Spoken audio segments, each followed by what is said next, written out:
Joining us now for reaction is Congressman Devin Nunes, the Republican chairman of the House Intel Committee. Congressman, you look great this hour. Look, you're here. Great to be on with you. Thanks for being with us on the first show. Okay, so where are we now on this? And make it easy for our viewers to understand and follow this. Where are we today? So there's a lot of moving parts. So let's start with, we still have information from Fusion GPS that we need from the bank. We still have a whole host of information from the Department of Justice and FBI that we hope to begin to get tomorrow. We are just really at the beginning of unraveling questions that we've been asking since March. And let me go to what Mr. Gowdy's comment was there. If people really believe that the FBI did not know who paid for that dossier, I've got a bridge to sell you. There is no possible way that the FBI did not know who paid for that dossier. And yet, month after month So who's lying at the FBI? Who specifically said that? We don't know if is it just Comey or is it the whole FBI? And let's just take, well, for what example, you're saying about the FBI there, that's quite a charge. Absolutely. This is the government out of control. That this is, we hear about deep state, we hear about these forces burrowed into government who are working against the people's interests, the need to know, the transparency in government. It is not okay for us to ask, since March, who paid for the dossier, what did you use the dossier for? And then it comes out only because of subpoenas to the bank, and the bank was going to have to produce the subpoenas. Then all of a sudden they cut a deal. And then they cut a deal. Now, where are we with these bank records? I read today that you're in the process of getting them, and did they just willingly turn them over? They're still fighting? We're fighting in court.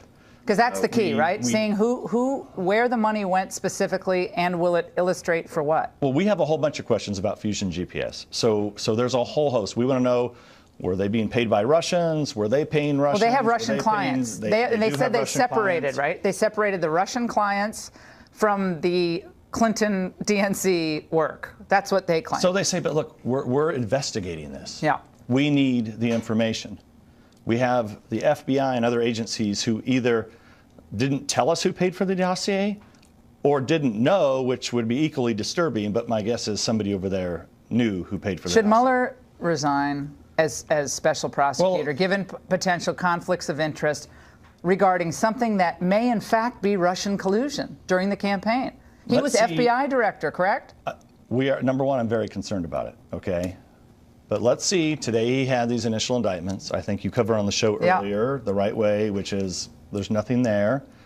Let's see where he goes from here. If this continues to drag on and on and on, then we're going to have a problem, because right now what I see is we have Fusion GPS obstructing the investigation, the Democrats obstructing our investigation, and the government, the executive branch, obstructing our investigation.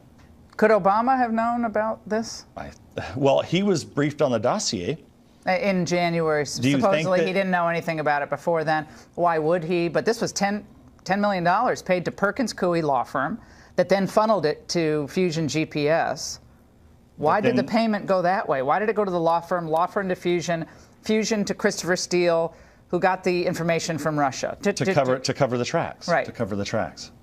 And I think it's hard to believe that when President Obama was being briefed on this dossier, that all of his intelligence people, the best intelligence agencies in the world, had no idea who paid for that information. Adam Schiff, your Democrat counterpart, has said that you have become an obstacle to the Trump-Russia collusion investigation because you were stepped aside and then you didn't step aside. Can you clear that up for us? Because that's confusing to people. People think you recused yourself, but there's you a never lot of crazy things that the media, the mainstream media, says about me and others. But the bottom line is this: we are being obstructed in this investigation. We have for a long time. There's no question that I was attacked viciously by the left. You're well aware of it. To try to get me off this investigation. They were trying to intimidate you from speaking out, which is what they do to a lot of people. Do they not? That's what they did. Yeah. I mean, remember, it was all over me originally going to the White House saying that you looked at these documents. I looked at documents where Trump administration officials had been unmasked. Right. Some of those ended up in the media. This is a major problem with leaks from our intelligence agencies. Yeah, the deep state's leaking. They're leaking to make you look bad. And are you going to bring back Susan Rice and these others to testify? We are going to Samantha Powers, bringing them back? Unfortunately, we're going to bring back a lot of people. Well, let's hope they actually... Or the DOJ could do their job and begin to investigate this. Well, I'm not thinking Bob Mueller's going to rush to that, but maybe I'm just being pessimistic. Thank you very much, Congressman, for joining us. Congratulations on your Thank you. show.